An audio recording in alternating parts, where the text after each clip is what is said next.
ये उस टाइम की बात है जब मैंने हाई स्कूल कंप्लीट कर लिया था और उसके बाद मेरा एडमिशन फर्स्ट ईयर इंटर करने के लिए दूसरे कॉलेज में कराया गया था और वो गर्ल्स कॉलेज था। पहले तो मैं कंबाइंड में पढ़ रही थी बट उसके बाद मेरा एडमिशन गर्ल्स कॉलेज में किया गया था।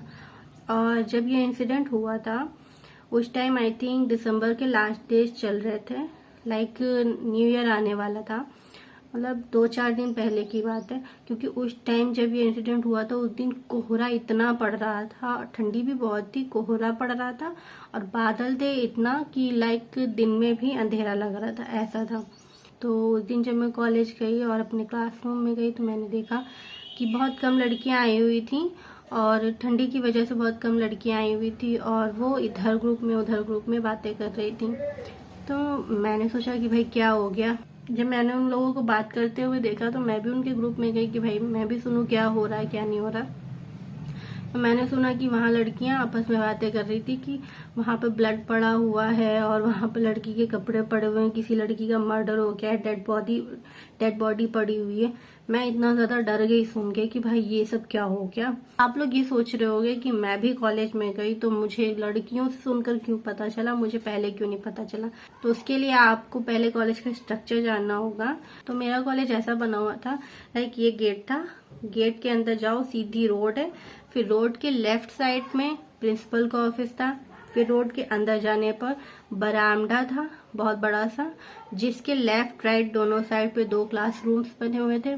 फिर अंदर जाने पर राइट साइड में सेकंड फ्लोर पर जाने के लिए सीढ़ियां थी और लेफ्ट साइड में लंबी सी गैलरी थी जिसके राइट साइड में बहुत सारे क्लासरूम्स थे और सेकंड फ्लोर पर भी ऐसे ही बना हुआ था और थर्ड फ्लोर पर काम चालू था, बन रहा था थोड़ा बहुत, मतलब कंप्लीट नहीं हुआ था, ऐसा बनना शुरू हुआ था। तो मेरा जो क्लासरूम था, गैलरी का फर्स्ट वाला जो रूम था वही मेरा क्लासरूम था। तो मैं जैसे ही गई मैं अपने क्लासरूम में चली गई, तो मैंने कॉलेज घूमा ही नहीं था तो इसलिए मुझे पता ही नहीं चला। तो उसमें उस ग्रुप में एक लड़की थी, उसका नाम था करिश्मा आई थिंक, क्योंकि मेरे को भी कंफर्म याद नहीं, क्योंकि वो मेरी फ्रेंड नहीं थे, बस ऐसे ही कॉमन बातें हो जाती थी, हम लोग जानते थे क्योंकि एक ही क्लास में थे हम लोग, तो इसलिए हम उसको जानते थे खाली। तो वो मुझे साथ में लेके गई। तो जब मैंने गैलरी में देखा एक्चुअल में वहां पर जैसे किसी का ब्लड में सने हुए पैर हो और वो भगा हो, ऐसे पैरों के निशान बने हुए थे पूरी गैलरी में। और मेरा जो क्लासरूम था उसके एक रूम छोड़कर सेकेंड वाले रूम में सीट के पीछे बहुत सारा ब्लड पड़ा हुआ था और दीवालों पर ऐसे हाथ के पंजों के निशान बने हुए थे, लाइक कोई अपनी जान बचाने के लिए भगा है और उसके ऐसे ब्लड से सने हुए हाथों का निशान ऐसे लगा हुआ है। फिर वो मेरे को अपने साथ सेकंड फ्लोर पर लेकर गई और सेकंड फ्लोर पर तो इससे भी ज्यादा हालत खराब थी, क्योंकि सेकंड फ्लोर पर गैलरी में तो जो ब्लड पड़ा हुआ था और पैरों के निशान थे वो सब तो था ही, जो गैलरी के एकदम लास्ट में रूम पड़ता था वहां पर इतना ज्यादा ब्लड था कि पूछो ही नहीं। फिर वो मेरे को एकदम छत पर लेकर गई, कॉलेज की छत पर, और वहां से हम लोगों ने पीछे देखा तो मेरा कॉलेज जो था बीच में था और उसके आसपास बहुत ज्यादा ग्राउंड था और ठंडी का मौसम था इसलिए उसमें इतनी इतनी घास उगी हुई थी। फिर उसने मुझे कॉलेज के पीछे दिखाया, तो कॉलेज के पीछे जब हम लोगों ने देखा तो वहां पे पॉलीथीन में एक लड़की के कपड़े भर कर फेंके गए थे और वो पॉलीथीन ना चाहे गिरने से फटी हो चाहे किसी डॉग वगैरह ने फाड़ा हो, उसके कपड़े फट के, मतलब पॉलीथीन फट के बिखरे हुए थे उसके कपड़े। तो वो समझ में आ रहा था कि वो लड़की के ही कपड़े हैं। तो ये सब देखकर तो कोई भी हो तो उसके दिमाग में ये तो होगा कि भाई इतना ब्लड कैसे पड़ा हुआ है और लड़की के कपड़े कैसे पड़े हुए हैं। और जब मैं बरामदे से अंदर आई थी तो बरामदे में एक ब्लैक कलर की कार खड़ी हुई थी और उसपे ना पॉलीथीन का कवर चढ़ा हुआ था और ठंडी का मौसम था तो उसपे कोहरा पड़ा हुआ था, ओस पड़ी हुई थी बहुत ज्यादा, तो कुछ भी दिख नहीं रहा था कि उस कार में है क्या। तो जब मैं अंदर आई थी तो मैंने देखा था और मैं सोच रही थी कि यहाँ पर एक कार क्यों खड़ी हुई है, क्योंकि कभी वहां पर कोई गाड़ी वगैरह नहीं खड़ी होती थी, क्योंकि ऑलरेडी ग्राउंड इतना पड़ा हुआ था, कहीं पर भी कार खड़ी की जा सकती थी।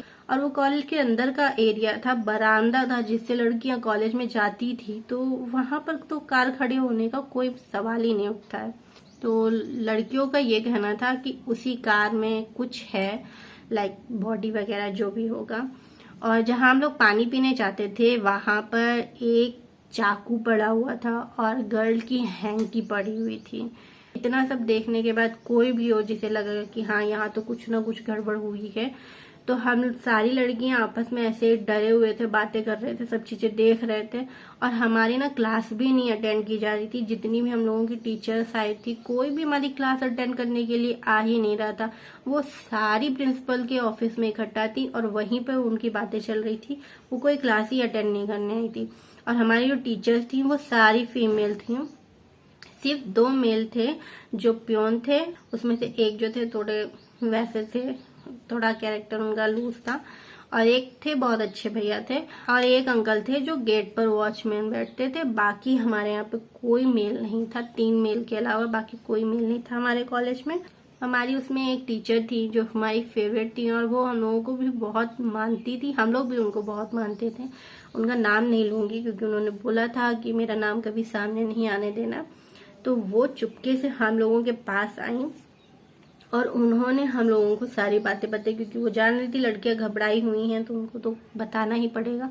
तो वो हम लोगों के पास आई तो उन्होंने बताया कि एक्चुअल में हुआ क्या था। तो हुआ ये था कि कॉलेज में रात में 4 लड़के आए थे, जिनमें से एक मैनेजर का लड़का भी था और बाकी 3 लोग जो होंगे वो उसके फ्रेंड होंगे, और मे भी वो लड़की भी उनके साथ ही आई होगी, जो उनकी फ्रेंड हो सकती है, कोई भी हो सकता है, डोंट नो। और ये कार भी उसी की है, मैनेजर के लड़के की। तो उन्हीं लोगों में कुछ आपस में हुआ है, जो भी है वो मैम को नहीं पता है, बट उन्होंने ये बताया कि उन्हीं में आपस में झगड़ा हुआ है और उन्हीं के साथ जो लड़की आई थी उसी के साथ कुछ गलत हुआ है। और वो अब कहाँ है, जिंदा है, मर गई है, क्या हुआ है उसके साथ कुछ नहीं पता है। और ये कार भी ऐसे ही खड़ी है, कार को भी हटाने के लिए कोई नहीं आ रहा है। और उन्होंने बताया कि अभी कुछ देर में तुम लोगों की छुट्टी भी कर दी जाएगी। और उन्होंने बोला कि देखो इसमें कभी मेरा नाम नहीं सामने आना चाहिए कि मैंने बताया कि मैनेजर का लड़का यहाँ रात में आया था, कभी ये नाम नहीं आना चाहिए। और वो चुपके से इतना बताकर चली गई वापस से वहीं ग्रुप में, अपने टीचर्स के ग्रुप में। तो मैम हम लोगों को इतना बताकर चली गई थी और मैम ने जितना भी बताया था उस पर हम लोगों को पूरा यकीन था। और हम लोगों को ये भी यकीन था कि मे भी इसमें जो प्योन था, जिसको मैंने बताया कि उसका कैरेक्टर थोड़ा सा लूज था, वो भी मिला हो सकता है, क्योंकि मैम के बताने से पहले हम लोगों ने उससे ही बात की थी, क्योंकि दूसरा वाला प्योन आया नहीं था और वही दिख रहा था। तो उससे हम लोगों ने पूछा कि भैया ये सब ब्लड वगैरह क्यों पड़ा हुआ है, ये क्या है। तो उसने क्या बोला कि कल रात में मैं यहाँ रुका था तो एक कुत्ता आया था जिसको मैंने मारा था, तो उसको चोट लग गई थी और उसी का ब्लड था, तो वो पूरे कॉलेज में भगा है, उसी का ब्लड है ना, तो ये फैल गया और कोई बात नहीं है, तुम लोग डरो नहीं, ऐसे बता रहा था। तो हम लोगों ने उससे पूछा कि कुत्ते के पैरों के निशान तो कहीं नजर नहीं आ रहे हम लोगों को, ये इंसानों के पैरों के निशान कहाँ से आ गए। तो वो बोल रहा है कि नहीं, कुत्ता भगा था और उसका ब्लड गिरा था, तो जब मैं उसके पीछे पीछे भाग रहा था तो मेरे ही पैरों के निशान आ गए हैं। बट उसके पैरों के निशान कैसे हो सकते, क्योंकि उसके पैर इतने बड़े बड़े से थे और वो जो निशान वहां पे बने हुए थे वो छोटे थे, जैसे कि मतलब किसी लड़की के हों। आदमियों के पैर मोस्टली बड़े होते हैं और लड़कियों के पैर छोटे होते हैं, तो वो ऐसे ही निशान बने हुए थे। उसके पैर मतलब उसके पैर के साइज से तो वो डिफरेंट थे, तो उसमें एक उसका झूठ पकड़ा गया। फिर हम लोगों को उस पर शक होने लगा उसकी बातें सुनकर। तो फिर हम लोगों ने उससे और पूछा, हम लोगों ने पूछा ये जो लड़की के कपड़े पड़े हुए हैं ये कहाँ से आए, वो जो हैंकी पड़ी हुई है वो कहाँ से आई, वो जो चाकू वाकू है वो सब कहाँ से आया। तो वो घबरा गया, उसे लगा कि हाँ मतलब आप मेरी चोरी पकड़ी जाएगी। तो वो बोल रहा है कि मुझे बुला रहे मैं अभी आ रहा हूँ, और वो भाग गया। उसके बाद वो हम लोगों को नजर ही नहीं आया।